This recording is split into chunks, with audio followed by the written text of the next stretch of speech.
Olá, alunos, como estão? Espero que todos estejam bem.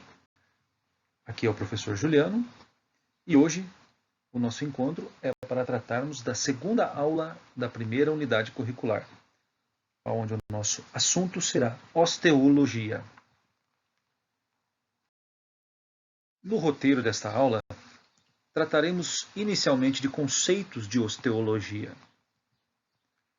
funções dos ossos e também funções do esqueleto, e falaremos dos tipos de ossos, suas classificações conforme o formato.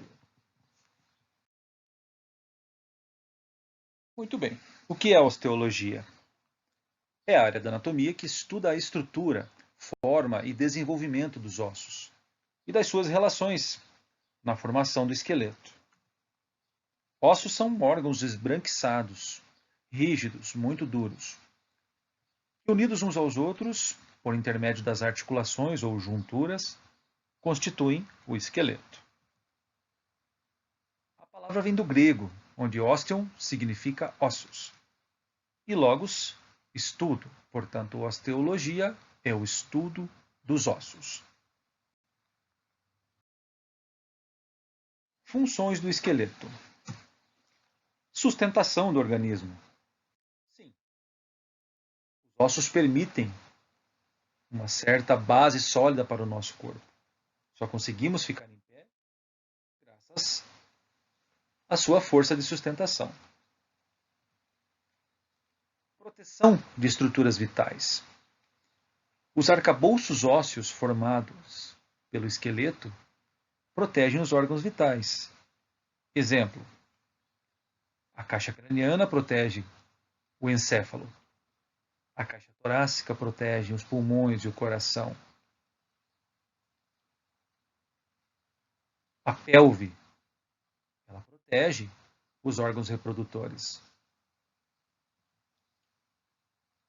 Base mecânica para o movimento. Graças ao grau de sustentação dos ossos e as suas articulações, a gente consegue se movimentar. Claro, não são os ossos que dão energia e força para o movimento. Quem é responsável por isso é o músculo. Armazenamento de sais. Exemplo, o principal deles, o cálcio. Quem nunca ouviu falar daquela doença que diminui a densidade óssea, a osteopenia ou osteoporose? E por fim, a hematopoiese ou hemopoiese, que nada mais é do que a renovação, a produção de células sanguíneas novas.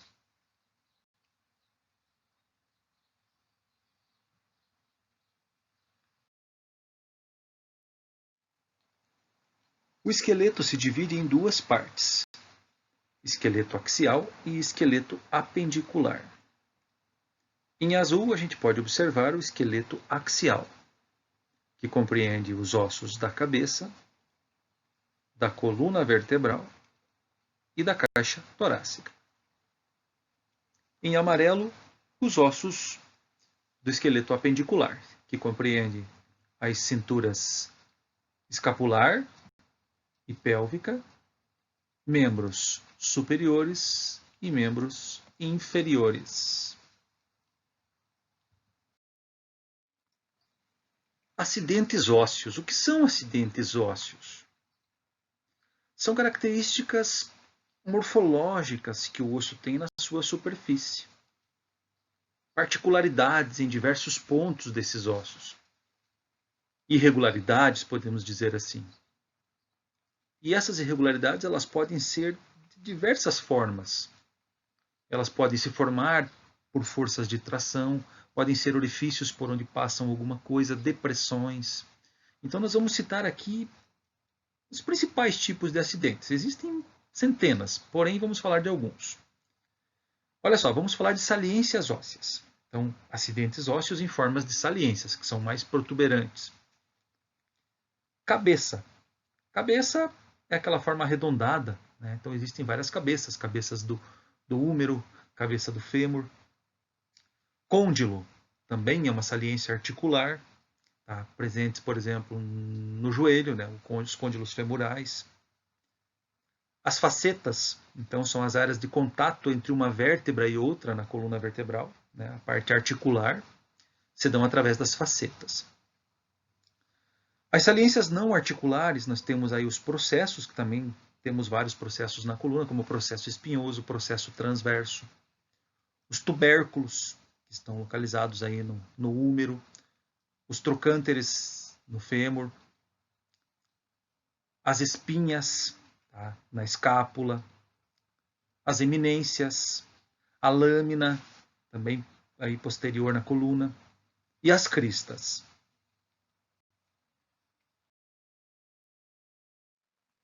E aí, ao contrário de saliências, vamos falar de depressões. Então, depressões a gente sabe que são cavidades. Tá?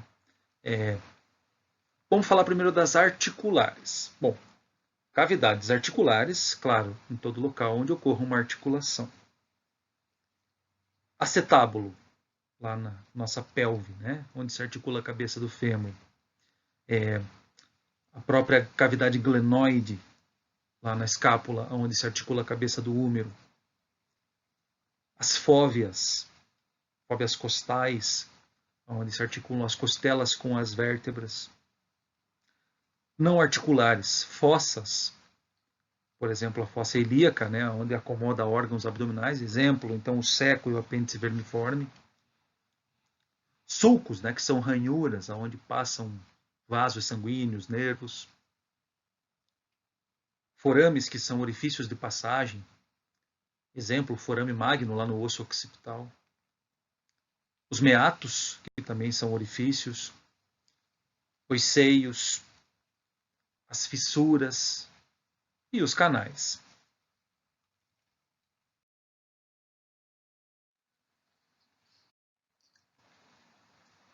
Tipos de ossos, ou classificação quanto ao seu formato. Vamos começar pelo osso longo. Ossos longos são aqueles ossos que, como o nome diz, o comprimento predomina sobre a largura e a espessura deste osso. Esses ossos estão presentes nos membros superiores e inferiores. Aposto que vocês já imaginam os exemplos, né? Fêmur, úmero, rádio, ulna. Eles se dividem em algumas partes. Bom, nas extremidades desses ossos, nós temos as epífises. Epífises é o local onde o osso é mais esponjoso, onde nós temos os núcleos de crescimento, onde estão as superfícies articulares em que os ossos se relacionarão com os outros ossos. E como são duas, elas recebem o nome de epífise proximal e epífise distal. Lembrem do conceito de proximal e distal. Proximal está próximo do eixo principal do corpo. Distal está mais distante. Já o corpo do osso, onde a substância óssea é mais compacta, aqui o osso é mais denso, mais resistente, a gente chama de diáfise. Portanto, diáfise é o corpo do osso. E a linha de junção entre a diáfise e as epífises a gente chama de metáfise, que também recebe o nome de metáfise proximal, metáfise distal. Mais uma característica importante do osso longo. Somente os ossos longos possuem canal medular em seu interior. E o que está presente no canal medular? A medula óssea. Que num dos temas de pesquisa que vocês vão fazer para o portfólio, estão lá, tipos de medula, a rubra e a flava. Então vocês vão aprofundar um pouquinho o estudo nessa questão. Mas lembrem de uma coisa importante, somente o osso longo possui o canal medular.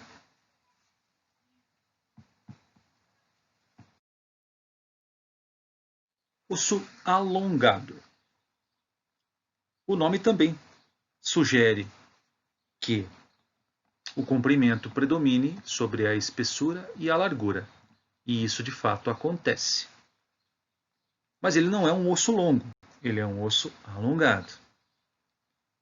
Características dos ossos longos: epífises, diáfise, canal medular. Nada disso o osso alongado possui. Tá? Simplesmente o seu formato predomina também o comprimento, mas não tem as características de um osso longo. E não está presente nos membros. Exemplo: clavícula e costela.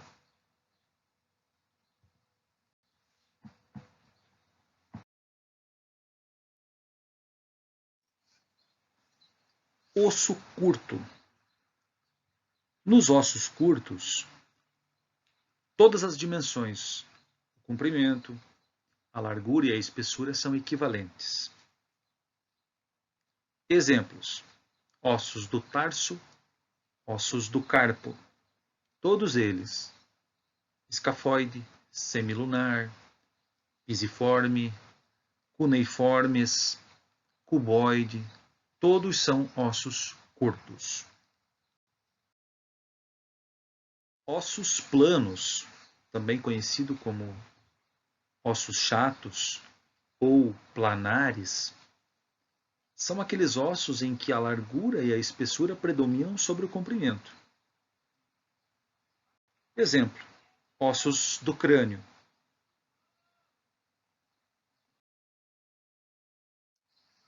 Osso irregular, como o próprio nome nos sugere, o seu formato é todo irregular. Exemplo: vértebras, que são os ossos que compõem a coluna vertebral.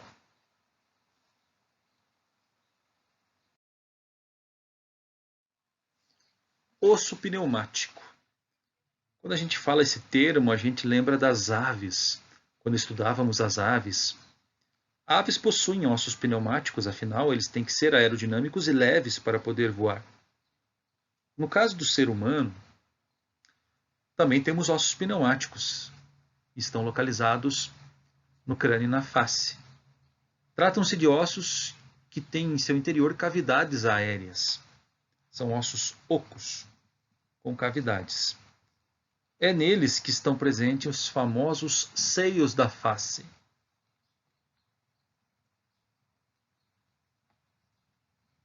Exemplos: aqui temos os ossos maxilares, onde estão presentes os seios maxilares, ossos pneumáticos. No etimoide, temos as células etimoidais ou seios etimoidais. São cavidades aéreas também. Mais posterior, no esfenoide, temos o seio esfenoidal. E o osso frontal também possui um seio. Então, são os 4 exemplos de ossos pneumáticos que temos no nosso organismo.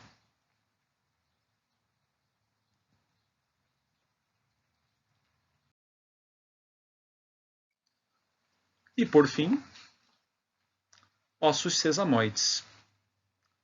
O que são ossos sesamoides? São ossos que se desenvolvem no interior de tendões, favorecendo assim o deslizamento do tendão sobre o osso, impedindo que haja lacerações, rupturas, lesões no tendão, que é a estrutura mais mole do que o osso. O principal exemplo, para vocês entenderem bem, é a patela. Para podermos ter tanta amplitude de movimento na nossa flexão e extensão do joelho,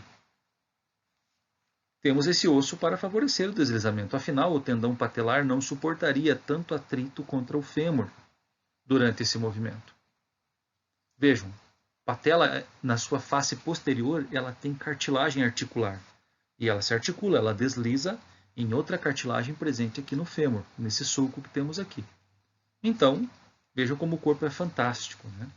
A gente consegue proteger as estruturas mais moles devido à presença deste osso, então, que não vai permitir que ocorram essas lesões.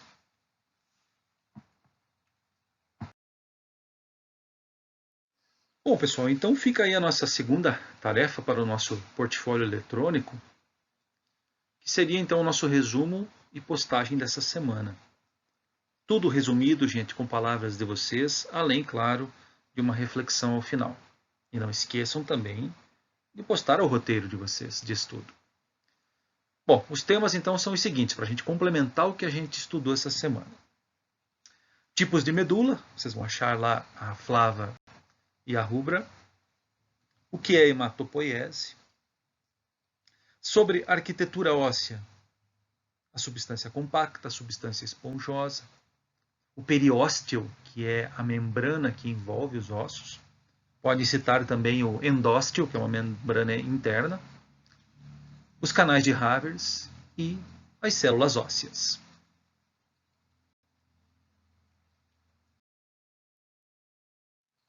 E o tema da nossa próxima aula, da terceira aula da primeira unidade curricular, será o esqueleto axial.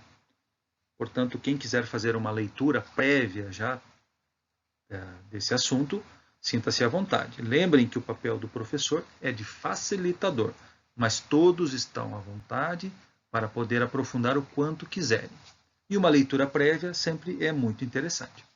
Ok, pessoal? Então a gente se encontra no nosso momento síncrono na quarta-feira às 16 horas, onde tiraremos as dúvidas, explanaremos um pouquinho. Ok? Então um grande abraço a todos.